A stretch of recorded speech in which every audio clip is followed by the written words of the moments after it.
Hello दोस्तों, कैसे हो आप सभी। उम्मीद है आप सब अच्छे होंगे, मस्त होंगे। तो दोस्तों, हम क्लास 10th का मैथ हम पढ़ने जा रहे हैं। तो इसमें से पहला चैप्टर का नाम है आपका वास्तविक संख्याएं। तो उसकी पहली एक्सरसाइज 1.1, चलिए उसे शुरू करते हैं। पहला क्वेश्चन देखते हैं। निम्नलिखित संख्याओं को अभाज्य गुणनखंडों के गुणनफल के रूप में व्यक्त करना हमें। ठीक है, इन सवालों को करते हैं। पहला क्वेश्चन, अभाज्य गुणनखंड करने इनके और उन्हें गुणनफल के रूप में लिखना है। तो पहला क्वेश्चन देखते हैं हम। 140 है ये। 140 के हमें क्या करना है, फैक्टर करने हैं इनके। 2 से डिवाइड करो, 2 से 2 सत्ते 14, 0 ऐसे लिख दो। फिर 2 से करेंगे, 2 तिया 6, एक बचेगा, हो जाएगा 10। आपका 2 पंजे 10। अब ये 5 से ही कटेगा। वे संख्याएं जिनके लास्ट में या तो 0 हो या 5 हो, तो 5 से कट जाती हैं वो। 5 सत्ते 35। अब ये 7 से कटेगा, 7 एकम 7। तो जब तक यहाँ 1 नहीं आ जाए लास्ट में, हम जब तक डिवाइड करते रहेंगे। तो 140 के अभाज्य गुणनखंड कितने आ गए, 2 गुणा 2। इन्हें हम गुणा के रूप में लिख सकते हैं अब। ठीक है, फाइनल हो जाएगा 2 की पावर 2 गुणा 5 की पावर 1 गुणा 7 की पावर 1। यही इसका आंसर हो जाएगा। यही इसके क्या है, अभाज्य गुणनखंड, जिन्हें हमने गुणनफल के रूप में व्यक्त कर दिया है। ठीक है, चलिए अब दूसरा क्वेश्चन देखते हैं। इसका क्वेश्चन नंबर 2 है, सेकंड पार्ट है इसका। 156 के अब हमें फैक्टर करने हैं और इन्हें गुणनफल के रूप में लिखना है। तो 2 से डिवाइड हो जाएगा, लास्ट में सम संख्या लिखी हुई 6। तो 2 से डिवाइड हो जाए, 2 सत्ते 14, बचेगा कितना, 1, 2 अट्ठे 16। फिर 2 से डिवाइड कर दो, 2 तिया 6 और 2 नम 18, एक बचेगा तो 18 हो जाएगा, 2 नम 18। अब हम इसे किससे डिवाइड करेंगे, हम 3 से डिवाइड कर सकते हैं, क्योंकि इनमें 3 और 9 आ रहा है, यानी अंकों का योग भी देख सकते हैं। कोई भी संख्या यदि किसी के संख्या के अंकों का योग यदि 3 से डिवाइड हो रहा है, तो वो संख्या भी 3 से डिवाइड हो जाएगी। तो 3 एकम 3, 3 तिया 9। अभी 13 से ही डिवाइड हो गया, अभाज्य संख्या है ये। 13 एकम 13। तो इसके हमारे अभाज्य गुणनखंड क्या आ गए, 2 गुणा 2 गुणा 3 गुणा 13, यानी 2 की पावर 2 और 3 की पावर 1 गुणा 13 की पावर 1। ये इसके हो जाएंगे अभाज्य गुणनखंड। ठीक है, अब चलिए नेक्स्ट क्वेश्चन देखते हैं इसका ही। नेक्स्ट पार्ट इसका तीसरे पार्ट में सवाल है आपका 38-25। ठीक है, इसे करते हैं। तो इसे भी ऐसे ही करेंगे सेम। इसके हमें क्या करना है, फैक्टर करने हैं। 5 से डिवाइड हो जाएगी ये संख्या, लास्ट में 5 लिखा हुआ है। 5 सत्ते 35, बचेगा 3, हो जाएगा कितना, 32। तब 5 छंग 30, बचेगा कितना, 2, 5 पंजे 25। फिर 5 से डिवाइड कर दो, 5 एकम 5, बचेगा 2, हो जाएगा 26। 5 पंजे 25, 5 तिया 15। अब ये 153 आ गया। अब ये काय से डिवाइड होगा। ठीक है, हम देखते हैं। तो इनके अंकों का योग देख पा रहे हैं हम, कितना हो रहा है, 1, 5, 3। अंकों का योग जो है 6, 3, 9, 9 हो रहा है। तो 9 तो 3 से डिवाइड हो जाएगा, तो ये संख्या भी हमारी 9, ये संख्या भी हमारी 3 से डिवाइड हो जाएगी। 3 से डिवाइड करेंगे, 3 पंजे 15, 3 एकम 3। ठीक है, अब भी 3 से हो जाएगी, 3 एकम 3, 2 बचेगा, 3 सत्ते 21। अब ये संख्या हमारी 17 अभाज्य संख्या, तो 17 से कटेगी, 17 एकम 17। ठीक है, ये इसके आगे अभाज्य गुणनखंड। तो अब हम इसे लिख सकते हैं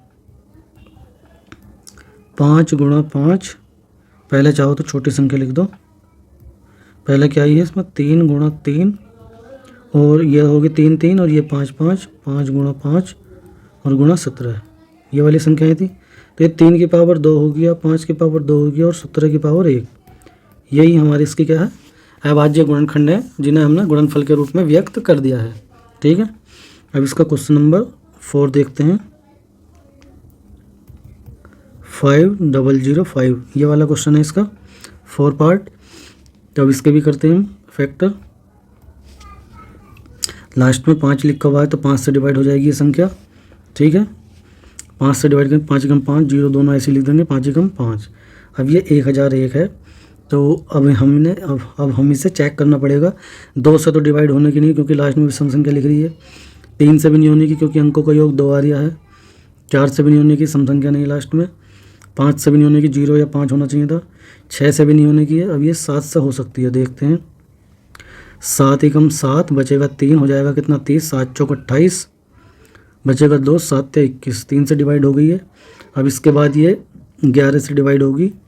11 एकम 11, हमें 3 बचेगा, 14 में से 11 घटाएंगे तो 3, 11 तिया 33। अब ये 13 से डिवाइड हो जाएगा, 13 एकम 13, यानी हमारे इसके पास अभाज्य गुणनखंड आ गए 5 गुणा 7 गुणा 11 गुणा 13। यही इसका आंसर हो जाएगा।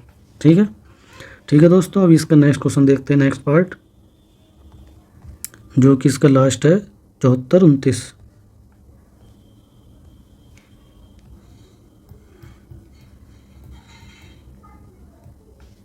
तो 74 29 हमने लिखा और हम इसे डिवाइड करेंगे। ये संख्या हमें दिखाई दे रहा लास्ट में 9 है, तो 2 से डिवाइड नहीं हो सकती, विषम संख्या है ना। 2 से डिवाइड होने के लिए सम संख्या होनी चाहिए थी। 3 से डिवाइड होने के लिए अंकों का योग 3 से डिवाइड होना चाहिए। अंकों का योग अगर हम देख पा रहे हैं 9 तो हो जाएगा, तो इसे हटा दो। 4 और 2 6 भी हो जाएगा, इसे भी हटा दो। ये 7 3 से डिवाइड नहीं होगा, तो पूरी संख्या भी 3 से डिवाइड नहीं होगी। ठीक है, 4 से भी नहीं हो सकती, सम संख्या होनी चाहिए थी। 5 से भी नहीं होने की, 6 से भी नहीं होने की। तो दोस्तों मैंने इसे चेक कर लिया है, ये सीधा डिवाइड होगी 17 से। ठीक है, ये सबसे, क्योंकि आप चेक कर लेना इसे। ठीक है, शुरू से चेक करना। 17 से डिवाइड करो इसे। 17 का पहाड़ा पढ़ोगे, 17 चौका 68, 17 पंजे 75, 17 चौका 68। तो हमने लिखा 17 चौका 68। अब 74 में से 68 घटाएंगे तो 6 बचेगा, हो जाएगा 62। अब 17 से डिवाइड करेंगे तो 17 × 51, 17 चौका 68, तो ज़्यादा हो जाएगा। तो 17 × 51, यानी हम भाग ऐसे भी दे सकते हैं सिंपल रूप में। और बस ये रफली, ये रफ काम है ये। जैसे 17 चौका 68, 68 लिखा हमने, डिवाइड घटा दिया तो कितना बचेगा, 6 बचेगा, 62 हो गया। और 17 × 51 हो गया। घटाएंगे 9 और 2, 9 और 2 11 बचेगा। अगली संख्या उतार लेंगे और 17 7 119। ठीक है, ऐसे 17 7 119। तो अब हम इसे हटा सकते हैं यहाँ से। तो ये इतनी बार ये डिवाइड हो गया है। अब इसके बाद अब ये डिवाइड होगा, चेक करोगे आप 2 से, 3 से, 4 से, 5 से, ऐसे करते जाओगे। अब ये डिवाइड होगा 19 से, चेक कर लेना आप। ठीक है, 19 से इसे भाग दोगे अब यहाँ पे ऐसे ही रफ में। ठीक है, 19 कम 19, 19 दूनी 38, 19 दूनी 38। ठीक है, कितना बचेगा हमारा यहाँ पे, 2 और 3 5 बचेगा, 57 बचेगा। 57 हो जाएगा, 7 हमने उतार लिया से अगली संख्या। तो 19 कम 19, 19 दूनी 38, 19 तिया 57, 19 दूनी 38 और 19 तिया 57। अब ये अभाज्य संख्या है 23, जो कि 23 से ही डिवाइड होती है। ठीक है, यानी कि इसके हमारे अभाज्य गुणनखंड आ गए। 74 29 के अभाज्य गुणनखंड क्या है, 17 गुणा 19 गुणा 23। ठीक है, तो यही इसका आंसर हो जाएगा। तो ये इस वाले क्वेश्चन को काफ़ी ध्यान से करना, आपको याद रखना है ये। ठीक है, ये तो पहला क्वेश्चन आपका कंप्लीट हो गया। ठीक है, क्वेश्चन नंबर 2 आपका ये है, पूर्णांकों के निम्नलिखित युग्मों के HCF और LCM ज्ञात कीजिए तथा इसकी जांच कीजिए। इसकी हमें जांच भी करनी है और इनके HCF और LCM ज्ञात करने हैं। ठीक है, चलिए करते हैं। इसमें से पहला क्वेश्चन क्या है, 26 और 91 ये करना है। तो इसका हमें HCF भी ज्ञात करना हो, LCM भी। तो चलिए सबसे पहले हम इनके कर लेते हैं फैक्टर। 2 से काटोगे 2 ही कम 2 तिया 6, ये 13 से कटेगा 13 ही कम 13। अभी 91 के कर लेते हैं। तो ये 7 से कटेगा 7 ही कम 7, 2 बचेगा 21, 7 तिया 21, और ये फिर 13 से कट जाएगा। ठीक है, यानी कि जो 26 के फैक्टर आगे वो आगे 2 गुणा 13, और 91 के जो फैक्टर आगे वो आगे 7 गुणा 13। ठीक है, अब हमें इसका लिखना है HCF। HCF को यानी मैं से लिख दें शॉर्ट में, हिंदी में महत्तम समावर्त्य इसका नाम है। तो अब ये जो इस में से HCF जो निकालते हैं हम क्या लेते हैं, कॉमन पार्ट लेते हैं। जो भी इनमें कॉमन होगा दोनों में वो हम ले लेंगे। तो कितना आएगा कॉमन, 13 आएगा। ठीक है, और अब इसका लिखते हैं हम LCM, यानी कि लेस है। ठीक है, तो लेस में क्या होगा, जो कॉमन पार्ट है वो तो आएगा ही आएगा, और जो बच जाएंगे हमारे दोनों में वो भी लिख देंगे। ठीक है, अब इनकी गुणा कर लेंगे हम। ठीक, तो इनकी जैसे ही आप गुणा करोगे तो ये कितना आएगा, 13 गुणा 7 दूनी 14। इनकी गुणा करनी है अब आपको, तो गुणा करके आ जाएगा आपका 182। गुणा कर लेना आप, 182। 13 का पहाड़ा पड़ा है, 13 चौका 52 का 2 हासिल लगेगा 5, 13 कम 13, 13 5 18। दोनों आ गई हमारे पास। अब इन्होंने कहा है इसकी जांच करके बताओ कि दोनों संख्याओं का गुणनफल बराबर होना चाहिए आपके HCF और LCM के। ठीक है, देखते हैं। तो हम यहाँ पे लिखते हैं पहले दोनों संख्याओं का गुणनफल। पहले चाहे कुछ भी निकालना हो, चाहे उन दोनों की गुणा कर लेते। तो दोनों संख्याओं को गुणनफल, संख्याएं हमारे पास कौन कौन सी थी, संख्याएं हमारे पास 26 थी और 91 थी। तो इन दोनों की गुणा में लिख के गुणा करनी है इनकी, यानी गुणनफल निकालना। तो इनकी गुणा कर दीजिए अब आप 26 की और 91 की। तो आप इनकी जब गुणा करोगे तो गुणा करके आएगा 2366। गुणा कर लेना आप, पहले ऊपर लिख के नीचे लिख के ना और इनकी गुणा कर लेना, ठीक है। तो गुणा करके आ जाएगा आपका ये 2366 यानी 2366। अब आप करेंगे HCF और LCM की गुणा। तो हमारे पास जो HCF आया वो 13 आया है और जो LCM आया वो 182 आया है। तो जब इन दोनों की गुणा करेंगे आप तो ये भी कितना आएगा 2366 ही आएगा, ठीक है। इनकी गुणा करेंगे तो वो भी क्या आएगा 2366।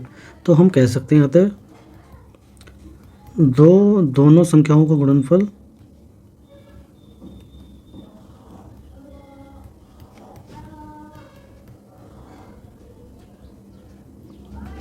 बराबर है आपके HCF और LCM के, ठीक है। हम ये कह सकते हैं बस, ठीक। तो ये आपका पहला पार्ट इसका कंप्लीट हो गया। अब ये सारे सवाल अब ऐसे ही होने हैं। तो चलिए दूसरा देखते हैं इसका। दूसरा क्या है? दूसरा है आपका 510 और 92, 92। इन दोनों को करना है हमें। तो हम इसके पहले फैक्टर कर लेते हैं 510 के, ठीक। तो 510 के फैक्टर करने हैं हमें। यदि आप इसके फैक्टर लिख सकते हैं डायरेक्ट तो डायरेक्ट लिखने की कोशिश करें, या फिर हम इसे करेंगे ही। चलिए सॉल्व करेंगे अब इसे। तो हमारी ये संख्या 2 से डिवाइड हो जाएगी। 2 दूनी 4, बचेगा 1, 2 पंजे 10 और फिर 2 पंजे 10, तो 5 से कट जाएगी भी संख्या। 5 पंजे 25 और 5 एकम 5, ठीक है। अब हम इसे काय से डिवाइड कर सकते हैं? 3 से डिवाइड कर सकते हैं। 3 एकम 3 और 2 बचेगा, हो जाएगा 21। 3 सत्ते 21। अब ये 17 से ही डिवाइड होगा। 17 एकम 17 अभाज्य संख्या दी है, इधर लिख दो 92। तो इसे करेंगे 2 से 2 चौक 8, 1 बचेगा, हो जाएगा कितना 12। 2 छंग 12, फिर 2 से करेंगे 2 दूनी 2 तिया, फिर ये 23 से कटेगी क्योंकि ये 23 अभाज्य संख्या है, ठीक है। अब हम इन्हें फैक्टर के रूप में लिख लेते हैं। 510 के फैक्टर आए 2, 3, 5, 17, ठीक। और 92 के आए हैं 2, 2, 23। तो हम इन्हें देख पा रहे हैं कि HCF निकालना है। तो सबसे पहले क्या करेंगे? कॉमन वाला लेंगे, ओनली कॉमन। तो 2 ही आया है, यहाँ 3 है तो यहाँ 3 नहीं है, यहाँ 5 है तो 5 नहीं है, 17 है तो 17 नहीं है, ये 2 है तो 2, एक और नहीं है इसमें, 23 है तो 23 नहीं है। तो ठीक है, इसका कॉमन पार्ट यही है। तो HCF तो 2 ही आएगा और जो LCM आएगा तो कॉमन पार्ट लिख दो और बाकी जितने भी बच गए हैं वो सब लिखो। इसका 2 बच गया, ये इसका ये 3 बच गया था, गुणा इसका ये 5, गुणा 17 और गुणा 23, ये सब लिख दिया हमने। अब इन सब की गुणा कर लेंगे LCM के लिए। तो जब हम इनकी गुणा करेंगे LCM के लिए तो इनकी गुणा करके आप ये आएगा 23460, गुणा कर लेना आप इनकी, ठीक है। 23460 अब हमने गुणा कर ली। अब इसके बाद अब हम इनकी गुणा भी कर सकते हैं आपस में। पहले चाहो तो इसे सोल्व कर लो, HCF गुणा LCM। तो जब हम इन दोनों की गुणा करेंगे, HCF कितना है हमारे पास? HCF तो 2 है और ये कितना है 23460। इनका डबल कर देंगे, डबल करेंगे 2 से गुणा कर देंगे, ठीक है। तो ये हो जाएगा 46920, 46920, ठीक है। गुणा कर देंगे 2 से। अब 2 संख्याओं की गुणा निकालेंगे, 2 संख्याओं की गुणा, 2 संख्याओं का गुणनफल। तो दोनों संख्याएं हमारी कौन कौन सी थी? संख्याएं हमारी थी 510 और 92। तो हमने लिखा 510 गुणा 92, इनका गुणनफल करेंगे। तो जब हम इनका गुणनफल करेंगे तो ये गुणा करके कर लेना, गुणा करके आएगा 44920, ठीक है। तो हम देख पा रहे हैं दोनों के दोनों एक जैसी आए हैं। तो हम कह सकते हैं तो 2 संख्याओं का गुणनफल बराबर है HCF गुणा LCM के, ठीक है। हम ये कह सकते हैं, ठीक है। तो दूसरा पार्ट भी इसका हो गया। अब तीसरा देखते हैं।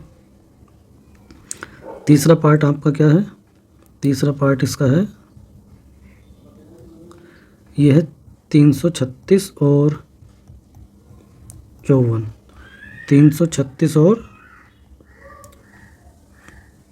54, ठीक है। तो इसे हम करते हैं। तो सबसे पहले वही इनके फैक्टर करने हैं हमें। 2 से डिवाइड कर दो, 2 ही कम, 2 छंग 12, 2 अट्ठे 16, फिर 2 से 2 अट्ठे 16, 2 चौक 8, फिर 2 से कर 2 चौक 8, 2 दूनी 4, फिर 2 से कर दो, 2 दूनी 4, 2 ही कम 2, 3 से कर दो, 3 सत्ते 21, 7 से कर दो, 7 ही कम 7, इधर कर दो 54 के, 2 से करो 2 दूनी 4, बचेगा 1, 2 सत्ते 14, 3 से काट दो 3 नम 27, 3 से काट दो 3 तिया 9, 3 से काट दो 3 ही कम 3। तो हम देख पा रहे हैं इनका जो HCF है वो कॉमन पार्ट है। HCF क्या आएगा, पहले इन्हें गुणनफल के रूप में लिख लेते हैं,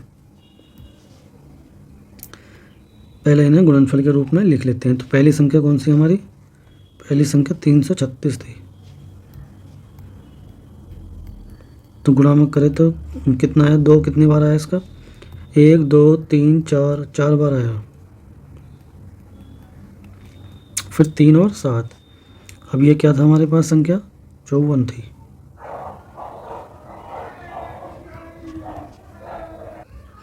तो हमने इनके भी फैक्टर कर लिए, इसे भी लिख देते हैं। इसे लिखते हैं हम 2 गुणा 3, 3 के नीचे लिख सकते हैं, और फिर से 3 है, और फिर से 3 है, 3 बार 3 था। तो चाहो तो इन्हें लगातार भी लिख सकते हैं आप, चाहो उसके नीचे भी लिख सकते हैं। ठीक है, मैंने बस ये कॉमन दिखाने के लिए इनके नीचे लिखा है कि ये कॉमन आएगा एक, तो एक ये 3 कॉमन आएगा। ठीक है, तो इसका 6 तो आ जाएगा HCF, और कोई कॉमन है ही नहीं, कॉमन होता तो मैं उनके नीचे लिख देता। ठीक है, अब लिखना हमें LCM। तो LCM लिखने के लिए आपको जो कॉमन पार्ट था वो तो हमें लिखना ही लिखना है।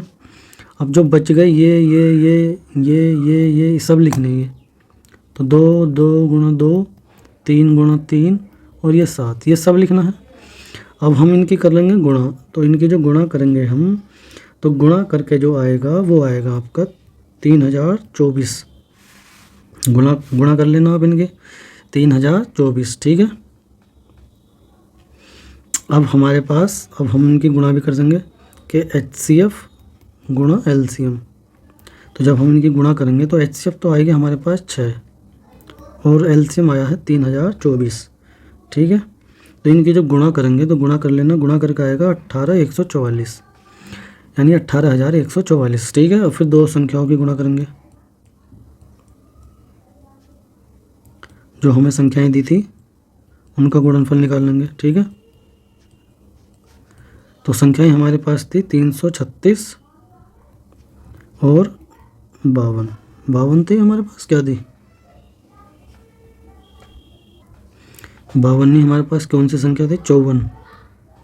तो जब हम इन दोनों की गुणा करेंगे तो गुणा करके आएगा, यही आ जाएगा 18144। इन दोनों की गुणा कर लेना आप, तो दोनों की दोनों वैल्यू हम देख पा रहे हैं इक्वल है। ठीक है, तो हम लिख सकते हैं अतः 2 संख्याओं का गुणनफल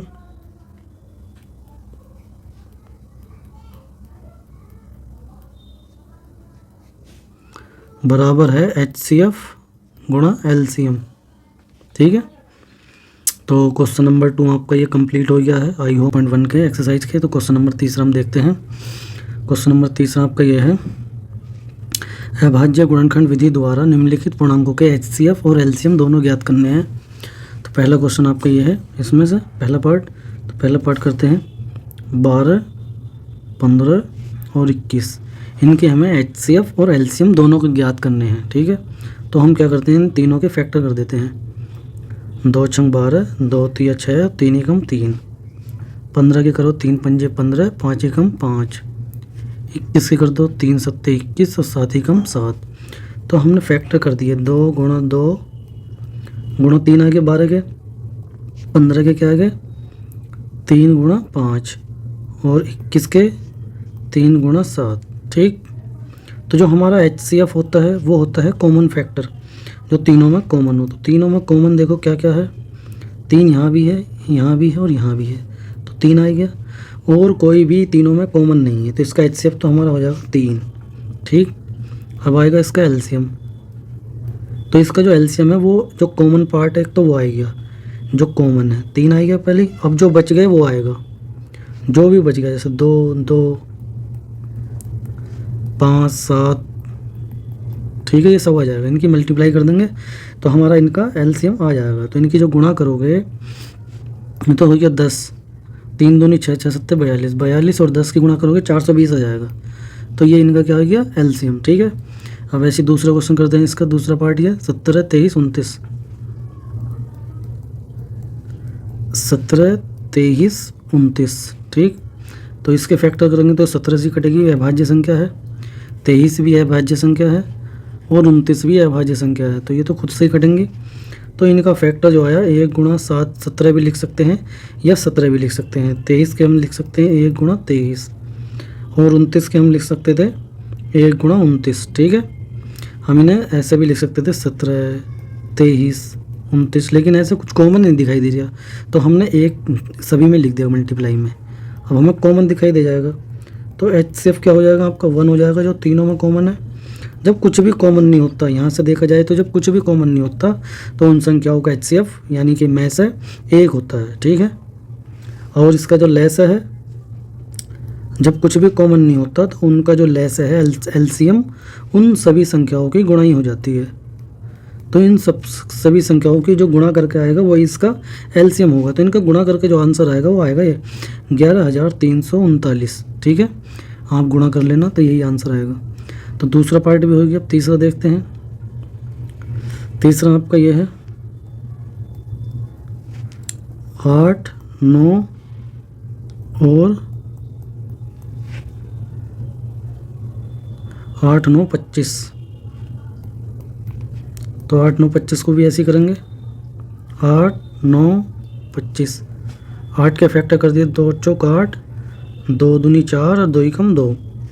यहाँ 3 के कर दिए 3 3 9, 3 एकम 3, 25 के कर दिए 5 एकम 25, 5 पंजे 25 और 5 एकम 5, यानी कि 8 के फैक्टर आ गए 2 गुणा 2 गुणा 2, 9 के आ गए 3 गुणा 3 और 25 के आ गए 5 गुणा 5, ठीक है। तो ये HCF हमें इसका ज्ञात करना। तो HCF क्या होगा, जो भी इसमें कॉमन होगा। कॉमन तो इसमें कुछ है ही नहीं है। जब कुछ भी कॉमन नहीं होता तो उसका HCF 1 होता है, क्योंकि हम 1 तो सभी की गुणा में लिख सकते हैं, ठीक है। और इसका लिखा जाएगा LCM। तो LCM इन सभी की गुणा आ जाएगी। 2 गुणा 2 गुणा 2, 3 गुणा 3, 5 गुणा 5, यानी कि वो संख्याएँ आ गई 8, 9 और 25, इनकी गुणा ही इसका LCM बन जाएगा। तो इन सब की गुणा करोगे तो LCM आएगा तुम्हारा 1800, ठीक है। इनकी गुणा कर लेना, ठीक। तो ये क्वेश्चन कंप्लीट हो गया है। क्वेश्चन नंबर 3 आइए हैं, क्वेश्चन नंबर 4 देखते हैं। क्वेश्चन नंबर 4 आपका ये लिखा हुआ है, हमें दे रखा है HCF जो है इन दोनों संख्याओं का इतना है 9 है। तो इन्हीं दोनों संख्याओं का LCM ज्ञात करना हमें, ठीक है। चलिए करते हैं।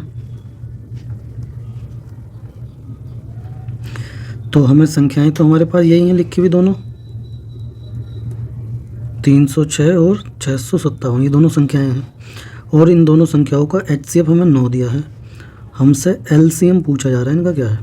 तो फॉर्मूला है HCF गुणा LCM बराबर दोनों संख्याओं का गुणनफल। दोनों संख्याओं का गुणनफल, इसे ऐसे भी लिख सकते हैं या ऐसे भी लिख सकते हैं। HCF गुणा LCM, पहली संख्या गुणा दूसरी संख्या, ठीक है। इसे ऐसे भी लिख सकते हैं। तो हमें HCF तो 9 दे रखा है, LCM हमें ज्ञात करना है।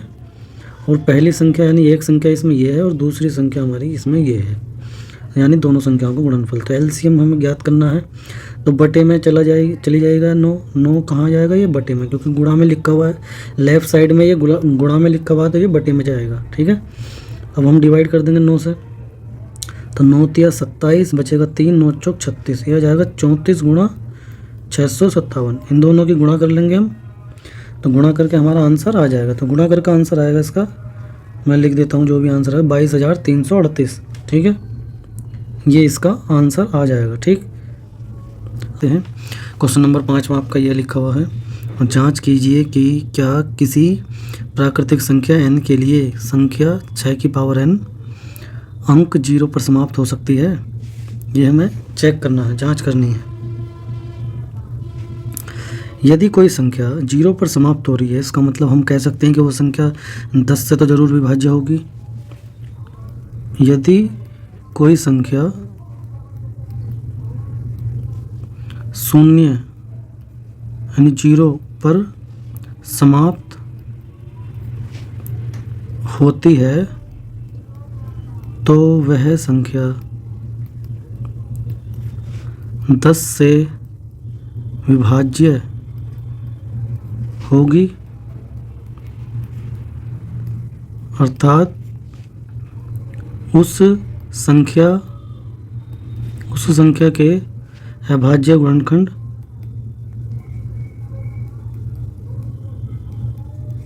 में 2 व 5 अवश्य होंगे। ठीक है, यानी कि अगर कोई संख्या है, जैसे मान लो 20 है, 20 10 से विभाज्य होगी, कट जाएगी इससे पूरी 2 बार कटेगी। हाँ, यानी कि हम कह सकते हैं उसके अभाज्य गुणनखंड में 2 और 5 जरूर होंगे, यानी वो संख्या 2 से भी विभाज्य होगी और 5 से भी विभाज्य होगी। ठीक है, ऐसा हम कह सकते हैं। तो अब हम देखते हैं कि संख्या जो हमारे पास है वो क्या है, 6 की पावर n है। ये 6 की पावर n, तो हमने 6 के फैक्टर कर दिए, 2 गुणा 3 लिख सकते हैं, 6 को हम 2 गुणा 3 लिख सकते हैं नहीं। तो अब इस हम 2 की पावर n और 3 की पावर n हो गए, यानी इसके अभाज्य गुणनखंड ये आए। तो हम इसमें देख पा रहे हैं कि इसमें 5 नहीं है, इसके अभाज्य गुणनखंड में 5 नहीं है। तो इसका मतलब हम कह सकते हैं कि ये दी गई संख्या, यानी ये जो संख्या है n का चाहे हम कोई भी मान ले लें, ये 10 से विभाज्य नहीं होगी। जब 10 से विभाज्य नहीं होगी तो इसका यानी कि ये संख्या कभी भी 0 पर समाप्त नहीं हो सकती है। ठीक है, हम कह सकते हैं ऐसा। तो हम लिख सकते हैं कि 6 की पावर n के अभाज्य गुणनखंड में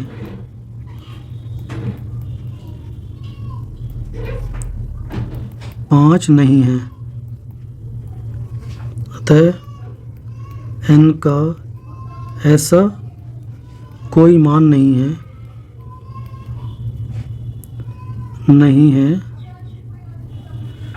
जिससे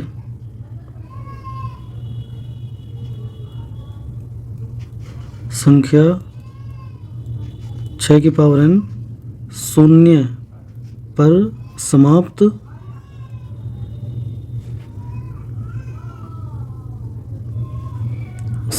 हो सके।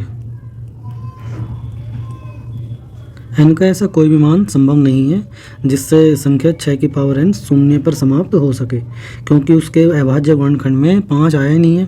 2 तो आया है लेकिन 5 नहीं आया, जबकि अभाज्य गुणनखंड में जब 10 हम लिखते हैं, 10 के फैक्टर 2 गुणा 5 होते हैं ना, तो 2 भी होना चाहिए, 5 भी होना चाहिए, तभी वो संख्या 10 से विभाज्य होगी। ठीक है, अब क्वेश्चन नंबर 6 देखते हैं।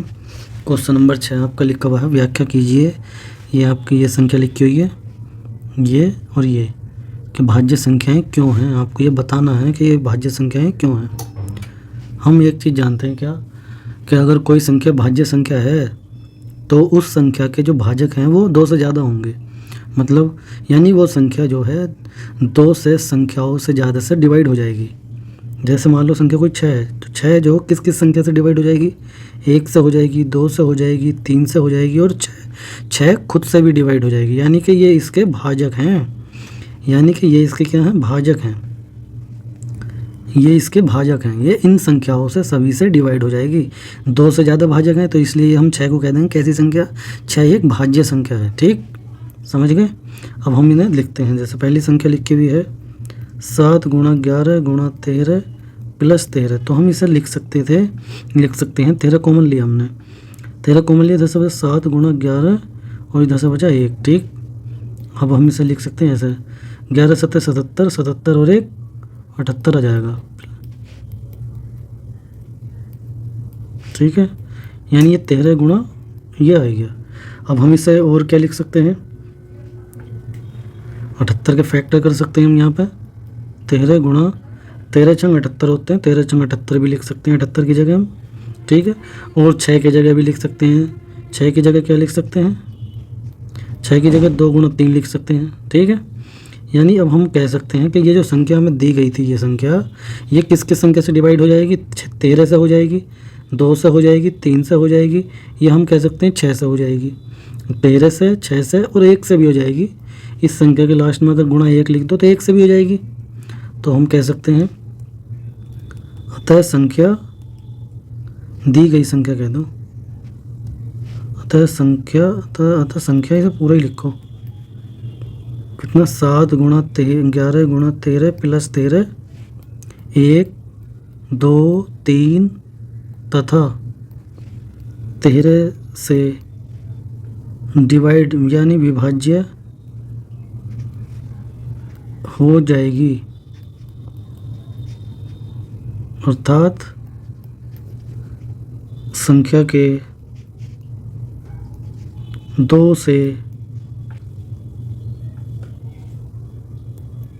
से अधिक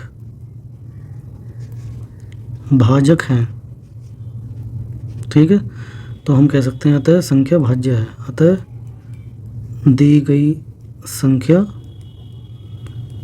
भाज्य है। ठीक है, ठीक है। ऐसी हम देखेंगे इसकी दूसरे वाली संख्या को, ये वाली संख्या को, ये भाज्य है या नहीं। तो चलिए मैं इधर लिख लेता हूँ इसे भी। तो ये मैंने संख्या लिख दी है। अब हम इसे चेक करेंगे कि संख्या ये भी भाज्य है या नहीं। तो हम इसमें क्या कर सकते हैं, यहाँ पे प्लस का निशान लग रहा है, तो इस प्लस का निशान लग रहा है तो 5 हमें कॉमन लेना पड़ेगा। यहाँ से 7 बचेगा, 6, 4, 3, 2 गुणा 1 और प्लस 1। ठीक है, इनकी सबकी गुणा हो जाएगी। जब इनकी सबकी हम गुणा करेंगे तो गुणा करके आएगा 1008। ठीक है, प्लस 1 इनकी गुणा कर लेंगे हम। तो हम जब देख पा रहे हैं ये आएगा तुम्हारा 1009, यानी हम इसे लिख सकते थे 5 गुणा 1009। ठीक है, अब हम इसके फैक्टर कर सकते हैं या फिर हम इसे इस रूप में भी लिख सकते थे 1 गुणा 5 गुणा 1009, ऐसे भी लिख सकते हैं इसे। तो हम कह सकते हैं कि ये संख्या जो दी गई संख्या 1 से भी डिवाइड हो रही है, 5 से भी डिवाइड हो रही है और इससे भी डिवाइड हो रही है। और जो खुद से संख्या दी गई संख्या ये खुद है, ये अपने आप से भी डिवाइड होगी, यानी कि इसके 2 से ज़्यादा भाजक हो गए। तो हम कह सकते हैं ये संख्या भी कैसी है, भाज्य है। देखो, अतः दी गई संख्या 1, 5, 1009 वह खुद यानी कि स्वयं से विभाज्य है, अर्थात संख्या के 2 से अधिक भाज्य हैं। अतः दी गई संख्या भाज्य है। ठीक है, हम कह सकते हैं दी गई संख्याएं क्या हैं, भाज्य हैं, क्योंकि इनके 2 से ज़्यादा भाजक हैं, 2 से अधिक भाजक,